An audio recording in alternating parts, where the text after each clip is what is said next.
Chance for her because I understand you're a big Grace and Chance fan. Yeah, I don't get starstruck by anyone. And I was at the Teen Choice Awards a few years ago, and I was on the red carpet, and I turned around, and Grace and Chance was standing there, and I started sweating and shaking, and I had to go up to him and profess, oh my God, he's so amazing. Isn't he great?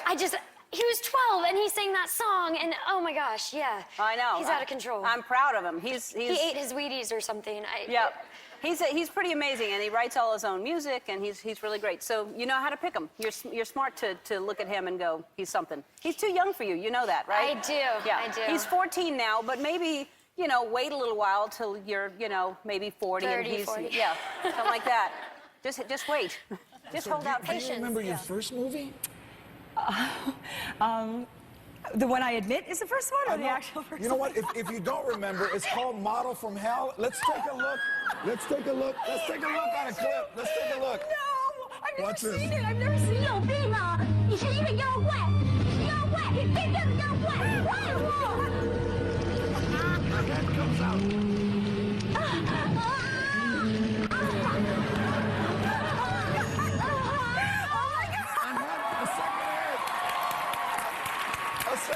A second. Wait, you know what's better than that clip? The premise of the movie was this. I worked on it for 4 days. I was poor, by the way, so don't even start with me. The premise of the movie was a young girl who gets into modeling. This is so ridiculous, you're gonna die. Who gets into modeling, and all the other models hate her. So when they tease her and make fun of her, she gets so angry that another head pops out. That was the movie. Somebody sat in a room and said, I'm gonna fund that. Somebody I got better news. Everybody's not gonna watch it on Netflix. American accent really is pretty flawless. Yeah, just based on what I've seen. The British accent, however, could use a little work. Oh, it's Yeah, it's yeah. I do mumble. Yeah. Hi, Nylon. I'm Zoe Kravitz. Welcome to the Young Hollywood, what is it? Photo shoot.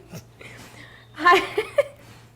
I'm obsessed with making sandwiches. You have to have the right ratio of meat to like crunchiness to like avocado. I'm very serious about it. Okay, so you get wheat bread and you toast it. A little bit of mayonnaise. I like canola mayonnaise, Dijon mustard, arugula, spicy rocket, some turkey. I like to fry an egg sometimes. And avocado. Did I say avocado? Always avocado. The film, it's really about persuasion. You are persuading him to do all these different things and all these crazy look things. at him. Look at this face. He's a persuasive guy. How can you say no, right? You say this good-looking face. Look at him. How can you say no to that? Justin, we're in public. That's in the movie, though. I do like that. Yeah, there's a little affection there. There is. Yeah. I mean, you guys. The whole time I was kissing Skylar, I was like, I wish it was Justin. Yeah. I want to kiss I wish I was that Skylar. sweet little mouth. Yeah. That's the next film. Part See the scripts until the very last minute as the actors, and we typically see the scripts the day before we start shooting because they work so hard on them, and we all sit around a table and read them together. And we're like screaming audience members, the cast, when we read them. You know what? First of all, I'm so happy that you're here. Because it's been a long time since I've seen you. And the last time that I saw you, I don't remember you leaving the house. I didn't remember your name. She always comes to my Christmas party, and I have the best Christmas party. The best Christmas parties, the best margaritas. We were so hammered. Okay, so we worked together, and when we worked together, I knew that we would always be friends, Maggie. You are so full of shit. Your wife told me the story. You know, when I saw Maggie in Mission Impossible 3, we were going to work together, and I see her get out of this Lamborghini, and you're an action star, and I'm like, oh, hell no, she's not going to be nice. Yep. You said, your wife told me, you said, look how long her legs are. She's not going to be nice. Damn. You were so scared. It was so funny. And you know, since we met, we've been like that. So I mean, it was instant. And I'm happy for you and your show, Nikita. So congratulations on Nikita. Thank you. We have a picture of you and I from Balls of Fury. Do you remember? How about that? By the way, that vacant look on my face, that says it all. What am I wearing? What's happening? Where are we? Where are we? Or in a forest? Yeah. I was a little nervous about doing the tube sock thing at Really? first. Yeah, well, just because I was not in very good shape. I've been drinking a lot. Stop. I was just like, you know. Well, I mean, is that like a concern? Like, what is mom gonna think? And My mom's already concerned that she's gonna. At first, she was like, "Oh my God, I'm gonna see your butt." And I said, "Yeah, you know, and also you're gonna see the front." She's like, "Oh my God, the nest. I'm gonna see the nest." James, and I'm doing the accent because I feel like I should, but it's getting really frustrating in my mouth. That sounds weird in itself, so we probably should take that out as well. That's much better. I like that accent better. Perfect. Not really. You It could be sounds like so you stupid. could be a Dutch porn star or something.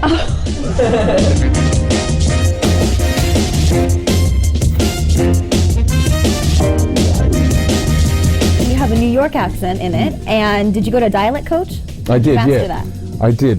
Because the thing is about getting an accent for a British guy, obviously, you have to make sure it's so natural that you never think about it. But I actually found in New York, honestly, in bars, I would shout across the bar like, "Hello, mate, could I get a beer?" And he'd blank me completely. So I'd have to use the accent, because then he'd be like, "All right, this guy's not a douchebag, yeah." Now, I've always wanted to have a British accent, so can you teach me, like, if I would be like, "Thank you for coming to Young Hollywood." Is that good? That was bad. It was okay. It was okay? I mean, if you were mildly disabled, maybe. But All right, so then how do I fix Actually, this? that wasn't actually that bad. The only thing I'd say young was, I suppose, so say it again, say it. Sorry, Now I don't want to. Now I have a little bit of a complex. No, what was the phrase again? Thank you for coming to Young Hollywood. Yeah, so thank you for coming to Young Hollywood. So yeah, try it again. Okay, thank you for coming to Young Hollywood. Yeah, I'd say that's good. I know that you did quite a few ride-alongs with the New York City cops to kind of get into character. I hung out with this guy called Wendell, and he was this really cool, like 50-year-old cold case first grade detective. And he basically said, put a suit on and kind of just stay in the background and try and pretend to be a detective. So I did that in my first week, and obviously as massive English gimp just standing there. What is it like? Intimidating, not intimidating, cool. I know there were hugs involved when you first met. Walk me through it. Yeah, you know, I really wasn't that intimidated until I saw him, and then I started to sweat, and I was like, whoa, that's George Clooney. Whoa. And he came up to me, gave me a big hug, said, welcome, sweetie, and the intimidation. And people are rooting for you and her to be together. It's crazy. Yeah. I know. Well, it's crazy. I got a tweet the other day saying, okay, in this case only, I'm 100% behind this infidelity and completely, it's like the one super get out of jail free card. Yeah. Well, be the president. I don't know. Yeah. Well, because your marriage isn't fantastic, and right? It's true. Not just that it's not fantastic. Your wife doesn't seem to really care. She doesn't know Mellie's complicated and wonderful and crazy and evil and fabulous and and she's in love with me too. Yeah. It's kind of. Is she? I think she is. I think she's a little. She's got her issues, but. All right. But I'm glad you feel that way because I also have other people that are just. Yeah. Do people do what I'm doing to you when you travel? Like, are people doing this to you all the time?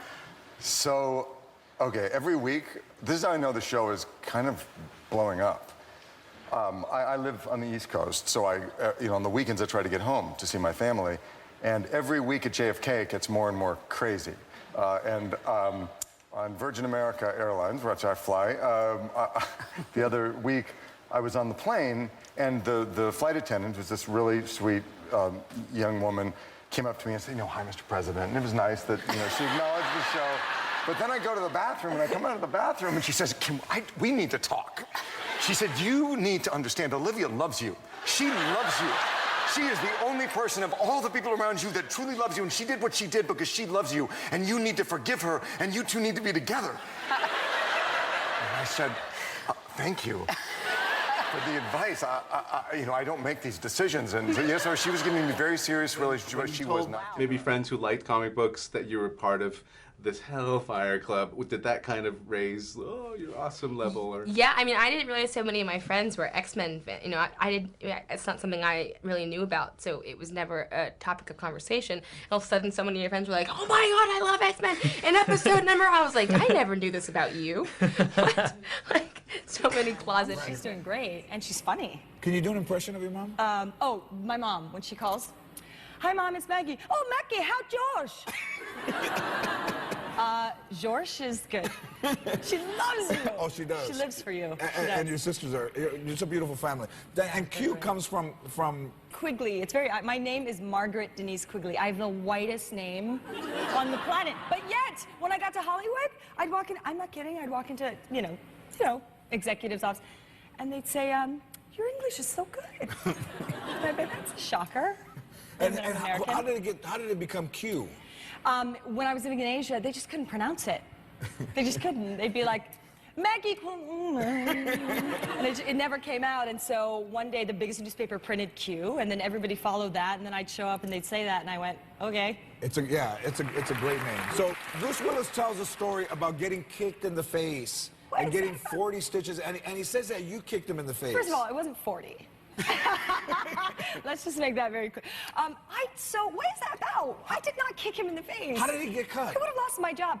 You know, I was so lucky, you guys. A young prostitute who's working out of a. It's like, what show did I just watch? What show is this?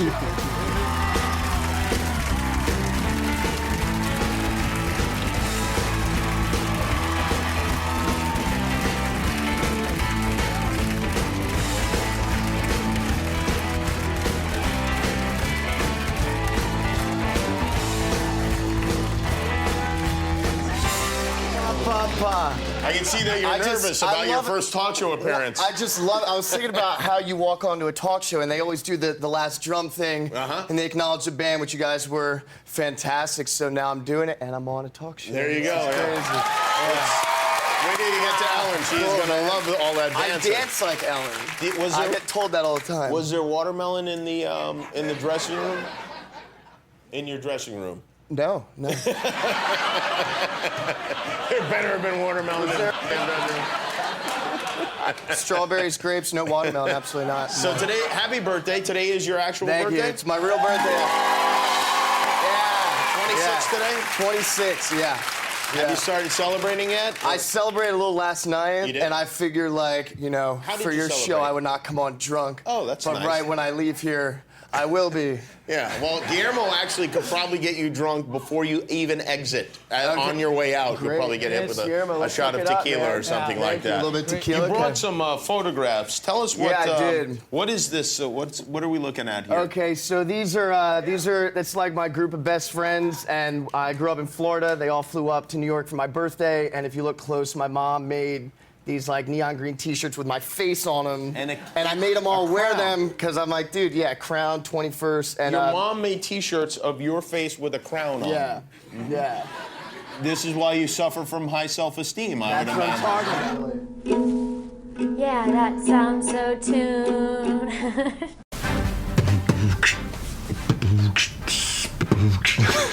I don't know where that came from.